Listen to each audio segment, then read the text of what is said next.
Muy buenas noches a todos mis hermanos. Espero que todos estén bien y que puedan escucharme. Estamos listos en esta noche para comenzar con nuestro estudio y estoy muy contento de poder estar aquí con ustedes y que el Señor nos haya permitido, después de una larga y ajetreada jornada, el poder estar acá para continuar estudiando este hermoso libro del Apocalipsis. Solo déjenme notificar a los hermanos que ya estamos conectados. Muy bien. Vamos a empezar entonces en esta noche, mis hermanos, orando al Señor para pedirle que bendiga nuestro tiempo juntos. Amén. Oremos. Señor Dios Todopoderoso, en esta noche te damos gracias, Señor, por tu grandísima bondad y misericordia que nos permite, Señor, poder estar en este momento dedicados para continuar estudiando, Señor, estas verdades bíblicas necesarias, Señor, para la comprensión de tu palabra, Señor, para que podamos ver este libro como edificativo y relevante, Señor, para la iglesia de hoy. Permite, Padre, que podamos tener un corazón enseñable, una mente dispuesta, Señor, oídos circuncidados y abiertos, Señor, para recibir tu palabra, de manera que pueda ella ser como una buena semilla, Señor, que cae en tierra fértil y que pueda producir, Señor, su fruto multiplicador para la gloria tuya. En Cristo Jesús, amén y amén. Muy bien, mis hermanos, voy a desplegar entonces nuestro material para el día de hoy. Solo me dicen a ver si se mira.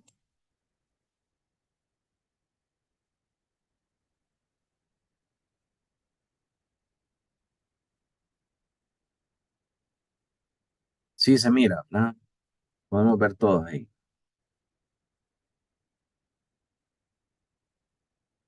Muy bien. Entonces, mis hermanos, en esta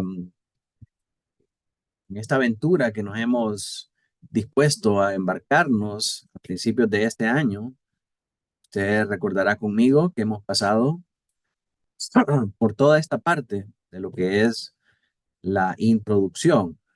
Establecimos en la introducción general cómo debíamos tratar este libro, ¿verdad? Cómo teníamos que pensar acerca de diferentes cosas. Vimos que el autor del libro es Juan y lo confirman algunos eh, personajes históricos de la iglesia, como Policarpo en el año 156 después de Cristo, y luego Irineo. Policarpo, recordarán, era discípulo de Juan, Irineo era discípulo de Policarpo en el año 180 después de Cristo. Ellos confirman que la autoría del libro es del apóstol Juan. Luego vimos la fecha de redacción alrededor del 90 después de Cristo, un poquito más adelante del 90 después de Cristo, y eso significaría que Juan sería un anciano, ¿verdad? Por lo tanto, es fehaciente de que el libro se haya escrito en ese tiempo. Cuando hablamos acerca de la naturaleza del libro, hablamos que el libro está compuesto por los lenguajes apocalíptico, profético y epistolar, y luego hablamos de las cuatro formas de interpretación del libro del Apocalipsis. Y dijimos que estaba la preterista, estaba la historicista, estaba la futurista y finalmente la idealista, que concluimos que era la más consistente con todo el consejo de la palabra de Dios. Luego, al hablar del género literario, vimos que por ser un libro profético y apocalíptico, debe ser interpretado de una manera simbólica hasta que el mismo contenido nos lleve a nosotros a interpretar de manera literal, como es el caso de las cartas pastorales. Luego hablamos del significado de el uso de los símbolos, y aquí mencionábamos lo que podrían significar las visiones. Hablamos también de los números, y una aclaración muy importante que yo quiero hacer, mis hermanos, es de que la numerología bíblica es parte de la Biblia, ¿verdad? Sin embargo, tenemos que entender que cuando en la Biblia se usan los números, porque los números son una parte indispensable, son una parte necesaria, obligatoria y presente en el canon de la Escritura del mensaje que comunicó Dios a la humanidad. De hecho, uno de los libros de la ley se llama Números, ¿verdad? Entonces los números juegan una parte vital del mensaje de Dios. Pero tenemos que entender que cuando hablamos de numerología es que no nos vamos a poner a adivinar y a hacer conjeturas acerca de lo que significan los números basados en conocimientos, experiencias o filosofía mundana.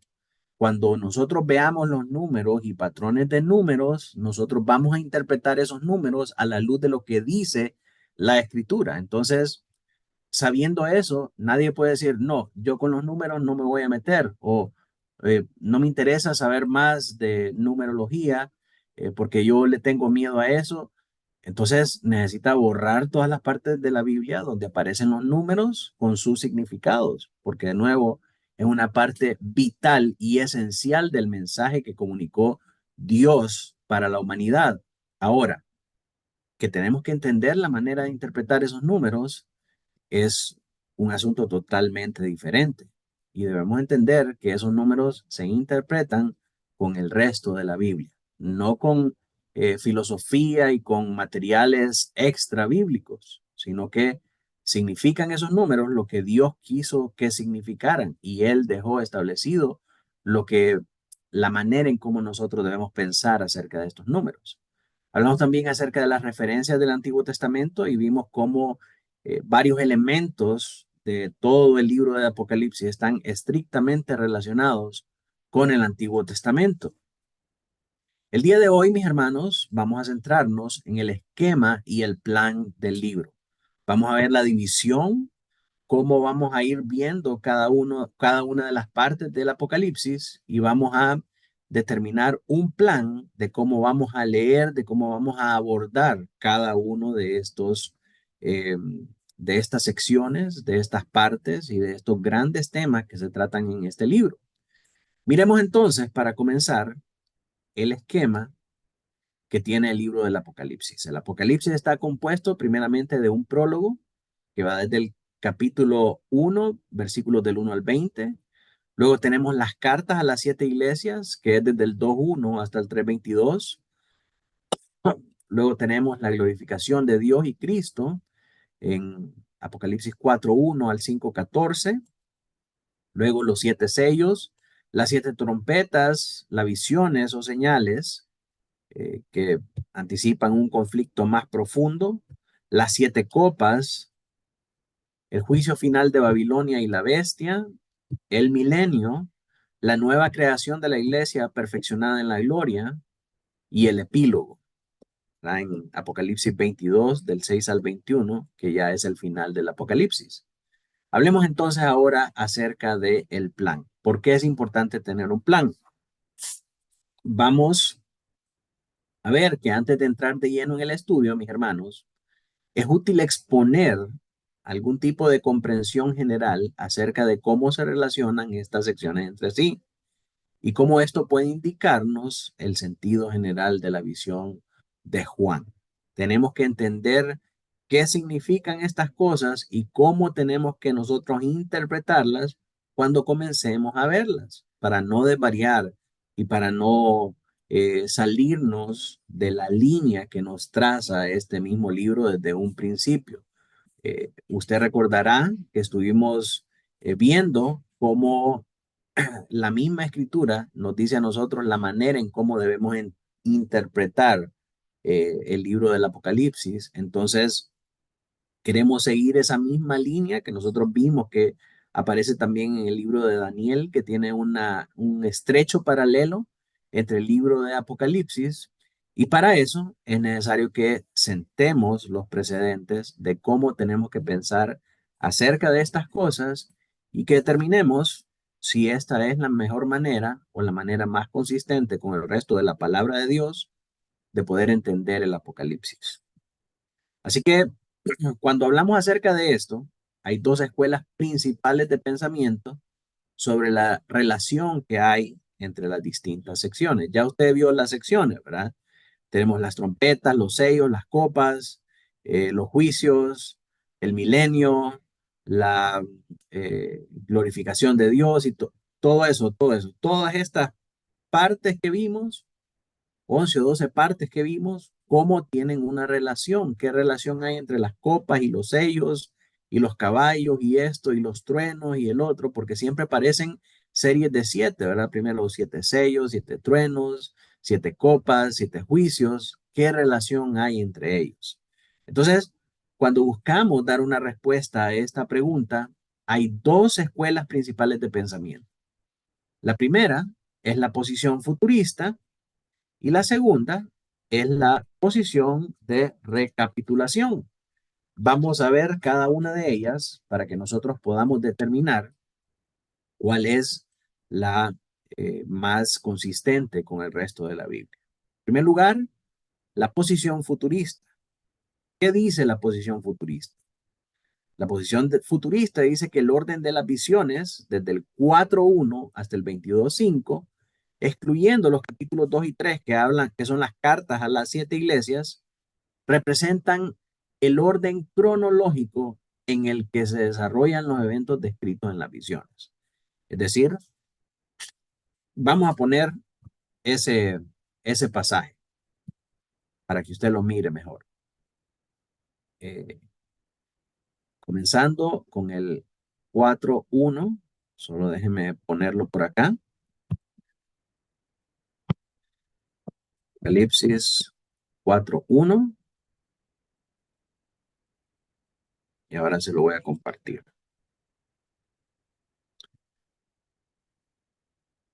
Sí, comenzamos con el 4.1 ahí que nos habla acerca de la adoración celestial. Luego vemos el rollo y el cordero y comienzan en el capítulo 6 los sellos. Después vienen las trompetas, ¿verdad? Después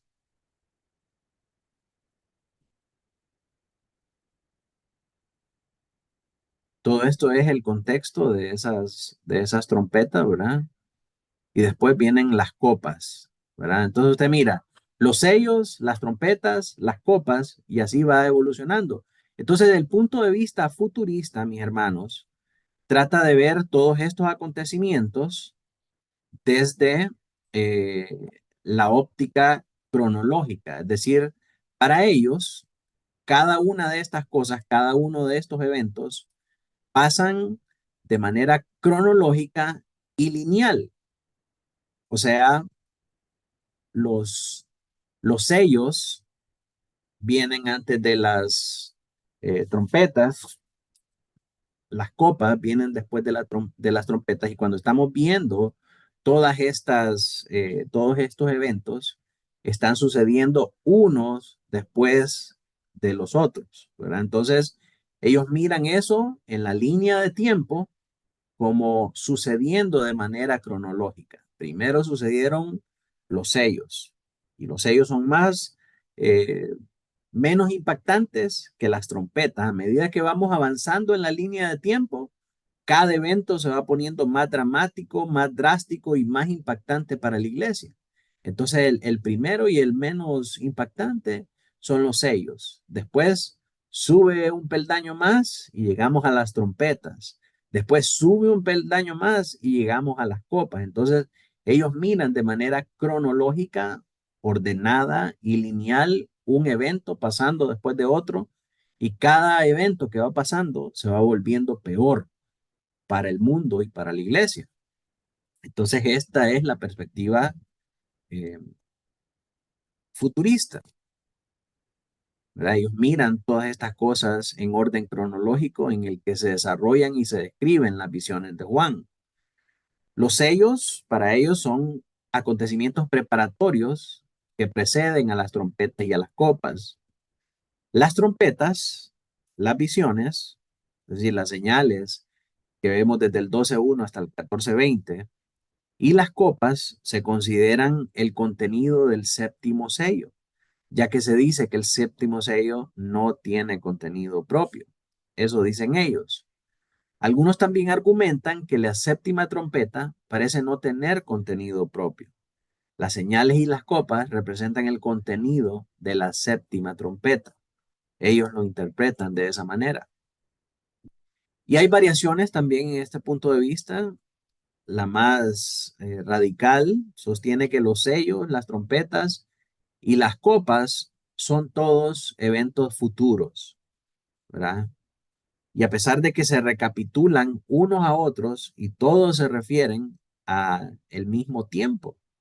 O sea, cuando nosotros leemos acerca de los sellos y más adelante vamos a leer acerca de las trompetas y más adelante leemos acerca de las copas, vamos a ver que las copas y las trompetas hacen referencia a los sellos. O sea, se están recapitulando unos a otros y se están refiriendo al mismo tiempo, el tiempo del juicio final.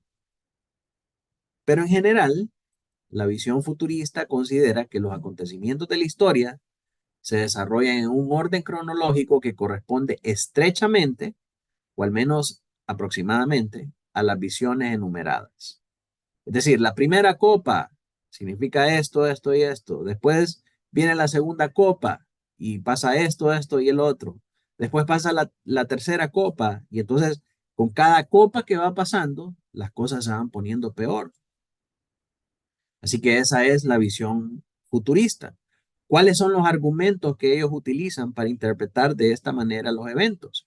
Y quiero que piensen esto, porque esta es la manera en cómo nosotros hemos sido enseñados acerca de estos eventos. Nos han dicho, primero vienen los sellos, después las trompetas, y actualmente estamos en la tercera trompeta, o estamos en el cuarto sello, ¿verdad?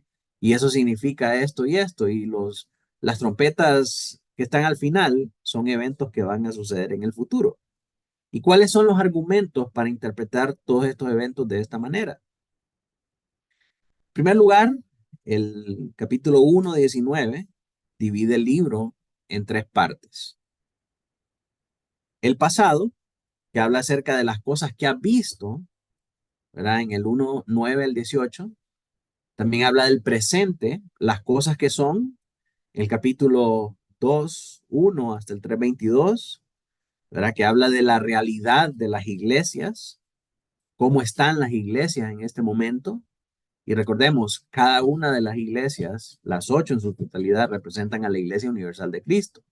Y luego habla acerca de las cosas futuras, dice las que han de suceder después de estas cosas. 4:1 del 22 al 25. Entonces, esa manera en la que están presentadas, en la que están presentados los eventos, hace a las personas considerar que son una progresión de eventos, que son cosas que están sucediendo de manera cronológica, ordenada una después de la otra, y cada cosa que pasa es peor que la anterior. La progresión de las series numeradas parece sugerir que se trata de un orden cronológico. Vemos primero la primera trompeta, la segunda trompeta, la tercera trompeta, entonces eso nos lleva a pensar de que hay un orden cronológico.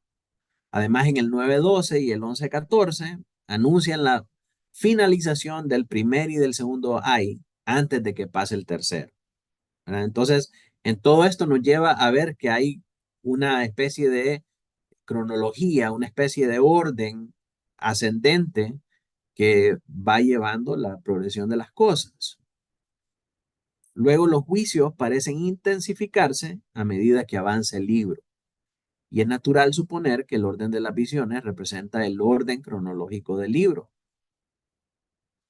La interpretación literal de Apocalipsis apoya el punto de vista futurista. Según el 16:2, va a caer un granizo que pesa 45 kilos, es decir, 100 libras. Eso nunca ha sucedido, nunca se ha registrado en la historia de la humanidad. Quiere decir entonces que es algo que puede suceder en un tiempo futuro.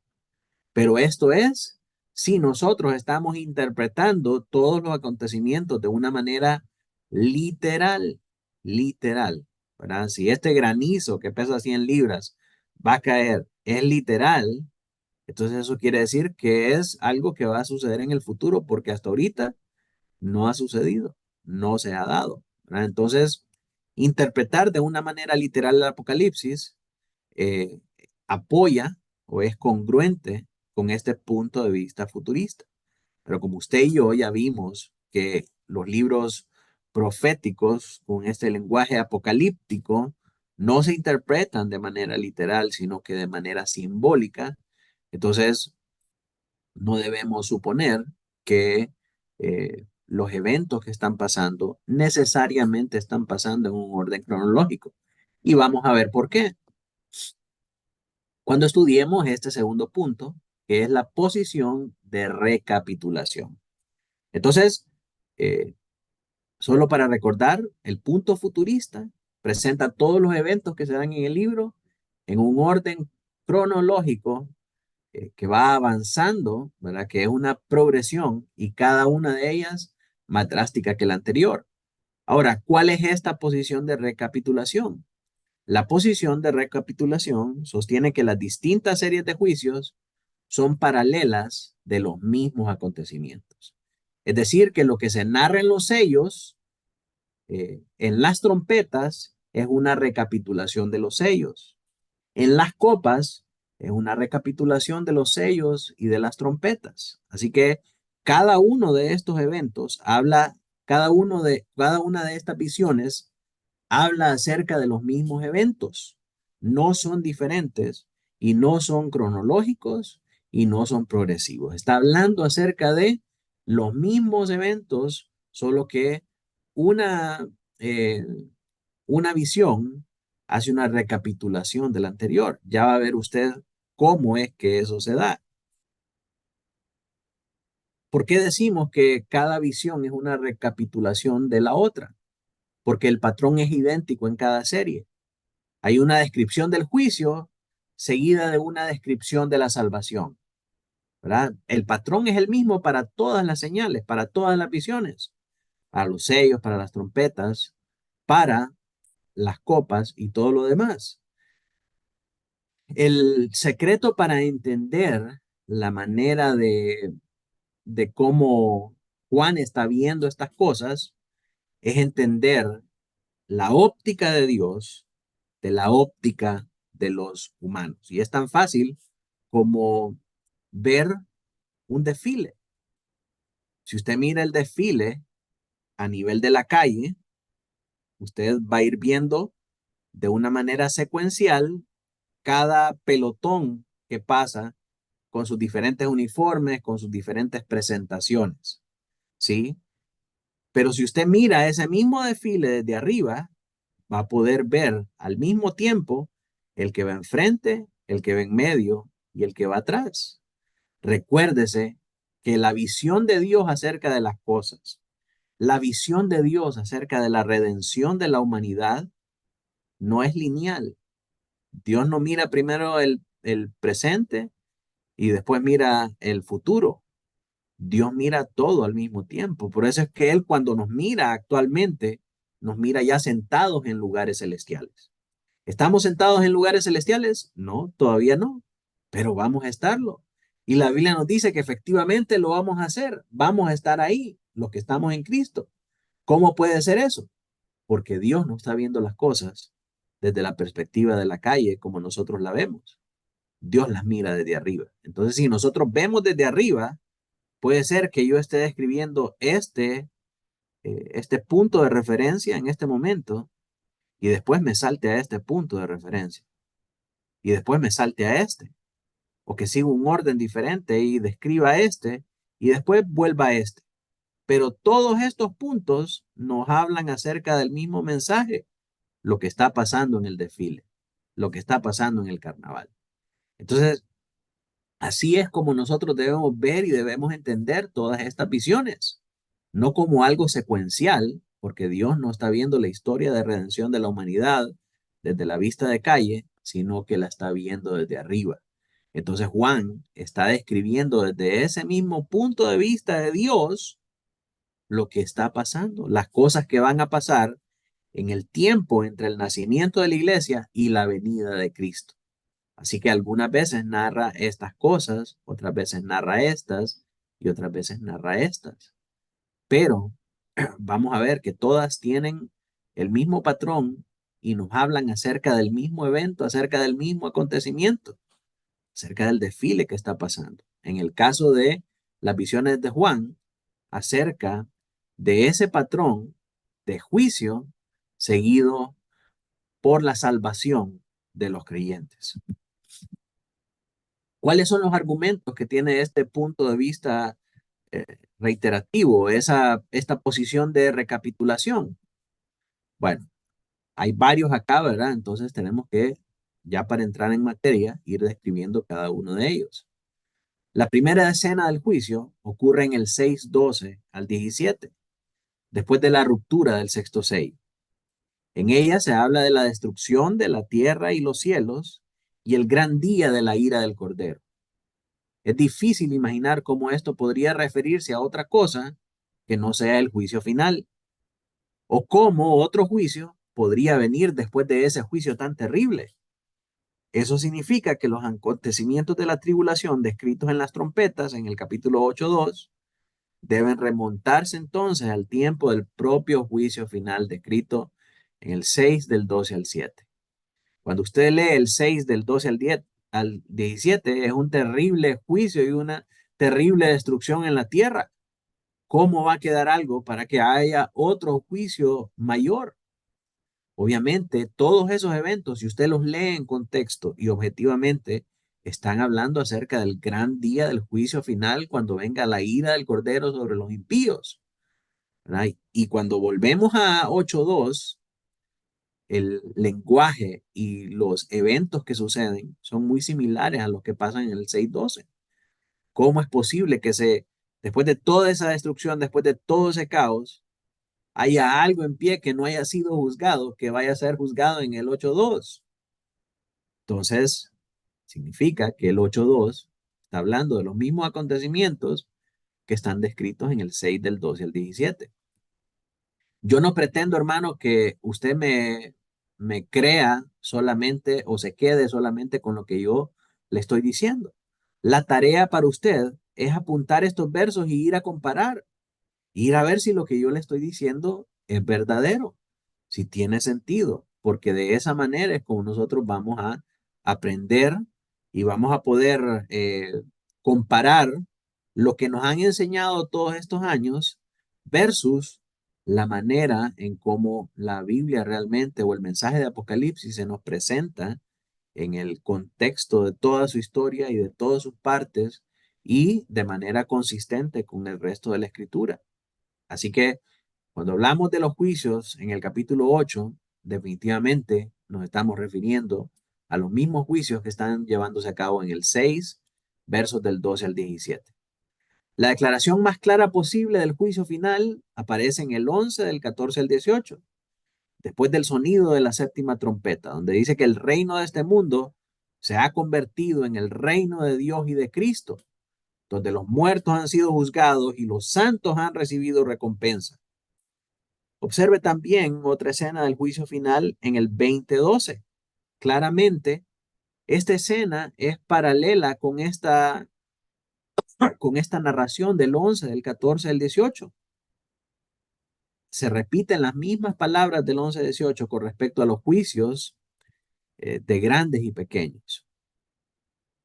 La tribulación de los capítulos 12 y 13 debe remontarse al tiempo del juicio final descrito aquí en el 11 del 14 al 18. Entonces, hay un claro paralelo, hermanos, entre estos eventos descritos en este capítulo 11 y los descritos en el capítulo 20. Se trata acerca del mismo evento y el patrón se repite, las palabras se repiten y eh, vamos a ver nosotros que si comparamos uno a uno y los ponemos todos en línea, se parecen, es lo mismo, es de lo mismo que se está hablando. Estos mismos versículos, el 11, del 14 al 18, describen el contenido de la séptima trompeta como expresión del juicio final, lo que contradice la afirmación de algunos futuristas de que la séptima trompeta no tiene contenido en sí misma, por lo tanto debe tener como contenido todo lo registrado en los siguientes capítulos. No, el contenido de la séptima trompeta es el juicio final. No, no hay un contenido, así como lo que tienen las demás trompetas, porque efectivamente ese es el juicio final, no hay nada más. Una vez que entendemos que el contenido de la séptima trompeta es el juicio final, todo el esquema futurista se desborona. No tienen ya más nada que argumentar. El castigo final de los pecados en el 14, del 14 al 20, cuando se habla de la cosecha final, es exactamente el mismo en el 16, del 17 al 21, en la séptima copa. De nuevo, apunte esto y compare. Ese es el objetivo de esta clase. El terremoto que se habla en el sexto sello, en el capítulo 6 del 12 al 17, es el mismo de la séptima copa en el 16 del 17 al 21. El mismo lenguaje del juicio a través de truenos y sonidos en relámpago de Éxodo 19:16 se utiliza en el 8:5, que es la conclusión de los 7 sellos, en el 11:19, que es la conclusión de las 7 trompetas, en el 16:28, que es la conclusión de las 7 copas. Entonces, ¿qué le dice eso? Si es el mismo lenguaje y es el mismo patrón y los tres aparecen las 3 veces aparecen en la conclusión de cada una de las visiones, ¿cuál es la deducción lógica que podemos hacer de eso? Que los tres están hablando exactamente acerca de la misma cosa. Cada uno de estos textos de Apocalipsis menciona también en su contexto el templo o el altar celestial. Así, cada texto narra el juicio final, de modo que los dos últimos recapitulan el primero. Primero, los sellos, después las trompetas, después las copas, ¿verdad? Las copas recapitulan lo que se dice en las trompetas y en los sellos. Las trompetas recapitulan lo que se dice en los sellos. Los tres tienen este contexto del templo y el altar celestial. Los tres concluyen de la misma manera y los tres utilizan el lenguaje de Éxodo 19:16. La situación de los creyentes y los incrédulos durante el tiempo que precede al juicio final, en el sexto sello, en el 6:12 al 17, es el mismo en el 9:13 hasta el 11:13, que es la sexta trompeta, y en el 16, del 12 al 16, en la sexta copa. La frase hecho está, aparece en el 16:17 y en el 21:6 para referirse al juicio final, y esa frase proviene del trono celestial. Cuando habla acerca de reunirse para la guerra, aparece en el 16:14, en el 19:19, en el 20:8 y 3 veces la misma batalla con un final consumativo. Y el final es el mismo. Dios gana, Dios consume a sus enemigos. Entonces, obviamente, se está hablando acerca de las mismas cosas. La caída de Babilonia se habla en el 14, en el 16 y en los capítulos del 17 al 19 de varias maneras. Y todos esos describen lo mismo, revelando la descripción recapitulada del juicio. Tanto las trompetas como las copas se inspiran en las plagas de Éxodo, aludiendo a las mismas plagas y presentándolas más o menos en el mismo orden. Dado el hecho de que cada serie de juicios expresa en su conclusión la misma realidad de castigo y recompensa final, y dadas las grandes similitudes entre las series de juicios, la observación de que cada serie de juicios parece intensificar, su efecto, se entiende más fácilmente como expresión del corazón de Dios para expresar las mismas realidades en términos cada vez más contundentes a medida que el libro avance en su clímax. Es decir, los sellos, las trompetas y las copas están hablando de lo mismo. ¿Y por qué parece que las trompetas intensifican lo que se dice en los sellos y las copas intensifican lo que se dice en las trompetas y en los sellos? Porque con cada una de ellas, con cada revelación de estas visiones, Dios está tratando de eh, hacer más contundente, hacer más impactante la realidad de estos juicios que vienen con el propósito de persuadir a la iglesia de que estén listos, de que estén preparados, de que estén velando, de que estén buscando la santidad.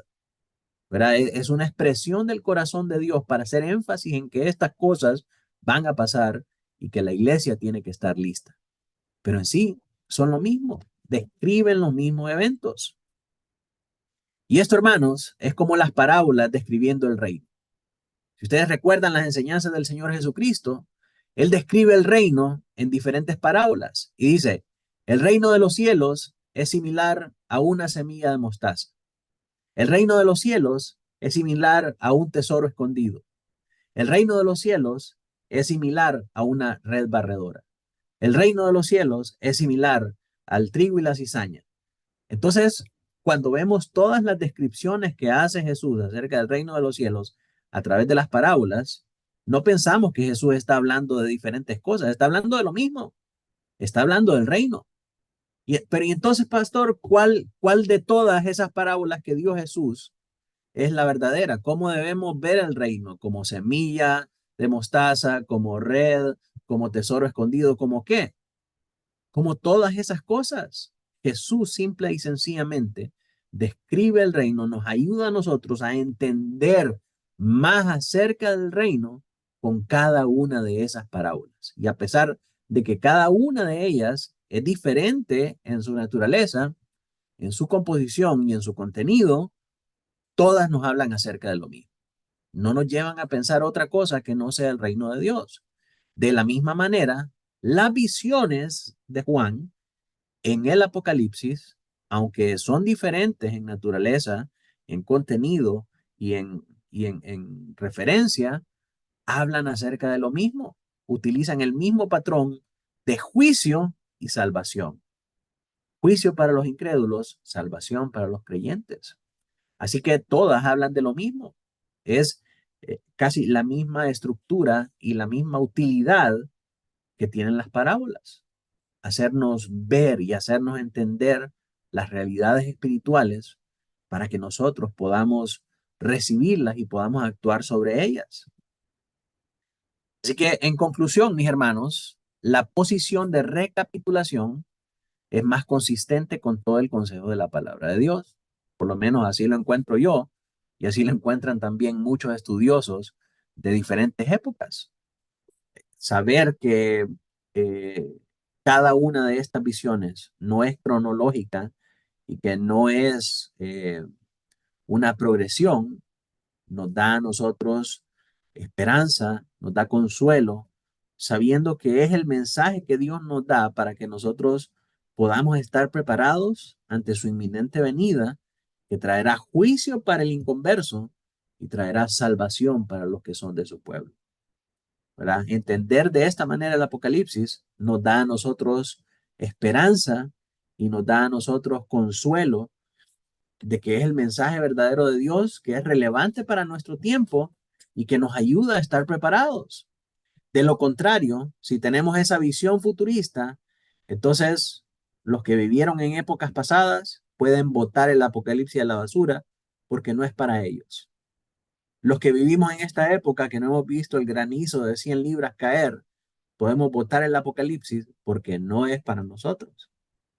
Entonces, la manera en la que Apocalipsis se mantiene relevante para nosotros y para todos los cristianos de todas las épocas es entendiendo que estas visiones son una descripción espiritual de todas las cosas que van a pasar eh, rodeando la venida del Señor Jesucristo o anticipando la venida del Señor Jesucristo para la cual nosotros tenemos que estar preparados. Así que esta posición se convierte por esas razones en la más consistente con todo el consejo de la palabra de Dios. El libro de Apocalipsis contiene una serie de visiones paralelas en las que Dios expresa las mismas verdades en diferentes maneras, de la misma manera que el Señor Jesucristo hablaba en parábolas también acerca del reino. Daba las mismas verdades en diferentes maneras. ¿Cómo se explica entonces que los contenidos de cada serie de 7 no sean absolutamente idénticos? O que algunos sean idénticos, pero expresados en un orden diferente. ¿Por qué es eso? ¿Cómo vamos a relacionar las copas con las trompetas, los sellos con eh, las copas, si son cosas totalmente diferentes? y algunos siguen el mismo orden y otros no. Por ejemplo, los sellos hablan de 4 caballos, mientras que las trompetas y las copas hablan de las plagas de Egipto, en diferente orden de cómo se dan en el Éxodo. La respuesta es que Juan está relatando lo que vio en una serie de visiones y lo relata en el orden en que la vio. El orden en que vio las cosas no necesariamente es el orden cronológico en el que sucedieron. Y si ustedes alguna vez han leído el Apocalipsis y se recuerdan acerca de las palabras del Señor para Juan, lo primero que sucede es que le dice, ven acá, y lo lleva donde él está. Y Juan puede ver la adoración celestial y todo, y cuando está ahí en la presencia de Dios es que Dios le muestra estas visiones desde la perspectiva de Dios, como Dios las mira, no como las mira el hombre. Entonces esta visión elevada de las cosas permite a Juan ver los acontecimientos no en el mismo orden cronológico e histórico en el que nosotros los miraríamos sucediendo, sino que en el orden en el que Dios lo está viendo. Así que él lo describe en el orden en el que le está mostrando Dios todas estas cosas, pero todas estas cosas hablan acerca de lo mismo, hablan acerca de las mismas realidades. Ahora, una de las cosas que es necesario que nos preguntemos, bueno, las cartas en los capítulos del 2 al 3 parecen ser un paréntesis en todo el contenido. O sea, viene con toda esta serie de visiones y con todo este lenguaje simbólico y con todos estos eh, elementos, ¿verdad? Proféticos y apocalípticos y todo. Llegamos a las cartas en los capítulos 2 y 3 y esas sí son literales. Que claro, ahí es donde vemos el lenguaje epistolar, Dios hablando a las iglesias con un mensaje pastoral para ellas. ¿Qué relación tienen estas cartas con el resto de la estructura del Apocalipsis? ¿Cómo se relacionan las cartas con los sellos, con las trompetas, con las copas y con todo lo demás? Algunos piensan, principalmente futuristas, piensan que no tienen una relación, que las cartas son un paréntesis, como le dije, son algo aparte del resto del mensaje apocalíptico. Sin embargo, nosotros pensamos y lo vemos así, que las cartas tienen mucho que ver con el resto de la estructura, porque muchos de los temas que se tratan en las cartas se vuelven a tratar una y otra vez en cada una de las visiones, en cada una de las señales. Miremos algunos de ellos. El falso Israel en el 2.9, en el 3.9, y vemos en contraste que se habla acerca del verdadero Israel en el 7, del 4 al 8. El sufrimiento y la persecución de Esmirna se habla en el 2.10 y aparece otra vez en el 6.11. La protección espiritual de Filadelfia, que trata en el 3.10 y 12, y vemos a los cristianos sellados en el 7.15 que no son protegidos por Dios. Antipas en Pérgamo es descrito como testigo de Dios en el 2.13 y vemos en el 11 del 3 al 13 el tema de los dos testigos. Las figuras demoníacas. En Pérgamo, uno de los reclamos, uno de los reproches que tiene Dios para la iglesia de Pérgamo es que Satanás tiene su trono ahí en esa iglesia y siguen a Balaam. Balaam es un símbolo de un falso profeta, ¿verdad? Si usted recuerda la historia de Balaam, no hemos llegado ahí todavía, pero Balaam eh, alquiló su don de profecía para profetizar en contra de Israel. Entonces los enemigos de Israel le pagaron a Balaam para que profetizara en contra de Israel. Eso se habla acerca de esta iglesia de Pérgamo en el 2:13 y 14. Y luego vemos ese mismo tema, como Satanás es presentado como el dragón, es expulsado del cielo y ahora él intenta establecer su trono en la tierra. En el capítulo 12, verso 9. Y se nos dice también que lo acompaña otra vez, otra bestia que es descrita más adelante como el falso profeta. en el 13:13, el 17, 16:13 y 19:20. De nuevo, en tres secciones diferentes se relata lo mismo. Bueno, entonces vemos este tema de Satanás en su trono y Balaam como falso profeta dentro de las iglesias, pero también se habla a los cristianos en general en estos capítulos, cuando vemos a Satanás como dragón queriendo poner su trono en la tierra y el falso profeta en los capítulos 13, 16 y 19. A Tiatira se habla, se le reprocha que eh, permite a Jezabel dentro de sus puertas, en el 2 del 20 al 23. En el 17 se nos habla acerca de la gran ramera. Son temas que están estrechamente vinculados entre sí. Vemos también la relación de la condición de la iglesia en su estado presente e imperfecto con la relación de la iglesia futura ya en perfección. Por ejemplo, tenemos la iglesia imperfecta en el presente y tenemos la iglesia perfecta en el futuro. En el 2:12 habla acerca de los falsos apóstoles. En el 21:14 vemos a los verdaderos apóstoles. En el 2:9 y 3:9 habla acerca de los falsos judíos. En el 21:12 habla acerca de las tribus del verdadero Israel. En el 2:13 habla de los cristianos que habitan donde está el trono de Satanás. Y en el 22:1 los cristianos habitan en el trono donde está Dios. En el 3:1 habla acerca de cómo algunos en la iglesia están muertos. En el 21:27 todos en la iglesia perfeccionada están vivos. En el 1:20 y 2:5 la iglesia es un candelero terrenal. En el 21:23 al 24 y 22:5 Dios y el Cordero son las lumbreras. También se nos habla acerca de las promesas y vemos este contraste de las promesas en el tiempo de la iglesia imperfecta o presente y en el tiempo de la iglesia futura o ya perfeccionada. Vemos que en el 2:7 se le hace la promesa de que comerán del árbol de vida y como iglesia perfecta, en el 22:2 el árbol da fruto en el cielo para el creyente.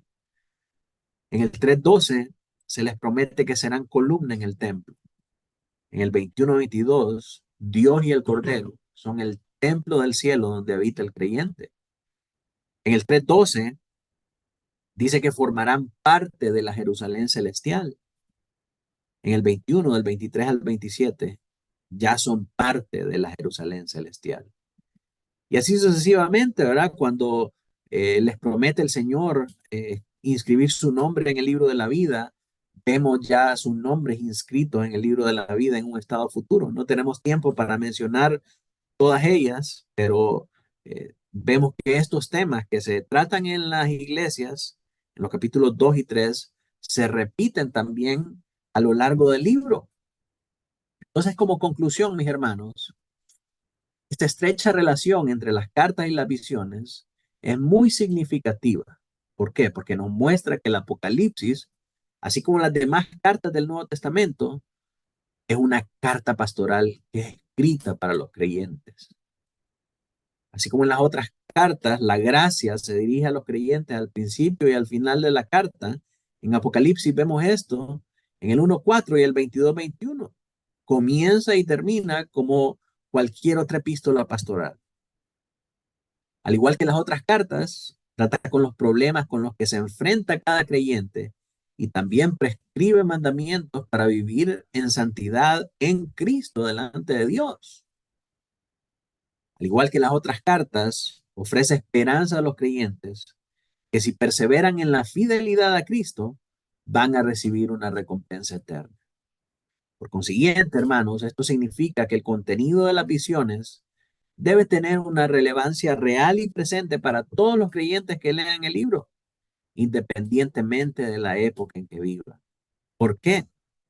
Porque si me habla acerca de la gracia de Dios, porque si aborda los problemas que a mí me afectan, como la falta de perseverancia, la idolatría y muchas otras cosas más, y me prescribe mandamientos para poder perseguir la santidad, entonces ese libro es importante para mí y para todos los otros creyentes. me ratifica también las promesas eternas de esa recompensa celestial, imperecedera, inmarcesible, incorruptible, de la que habla Pedro. Entonces, todo lo que habla Apocalipsis es de relevancia para mí porque me recuerda todas estas cosas, me manda todas estas cosas. Las cartas del Apocalipsis, aunque tratan los problemas de antaño, nos siguen hablando en cada uno de los temas que tratan. Perseverancia, idolatría, valor para testificar acerca de Cristo, la pureza moral ante la decadencia del mundo, la ortodoxia doctrinal ante la liberalidad y ante la rebeldía, aún de muchas iglesias que toleran la falsa doctrina de Balaam y que permiten a Jezabel en medio de sus puertas. Así que las visiones tienen eh, esa importancia real para nosotros porque nos hablan acerca de estos temas. ¿Por qué entonces suponemos que las visiones deberían tratar solo de eventos futuros y por lo tanto tener poca relevancia para nosotros en el presente? Eso es un terrible error.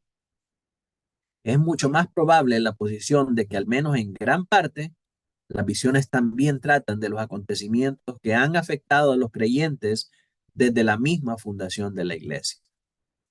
Y a medida que avanza nuestro estudio, vamos a encontrar cada vez más apoyo a esta conclusión mediante la examinación del texto y el entendimiento de que hay partes que tratan específicamente del futuro y los acontecimientos que rodean a Cristo.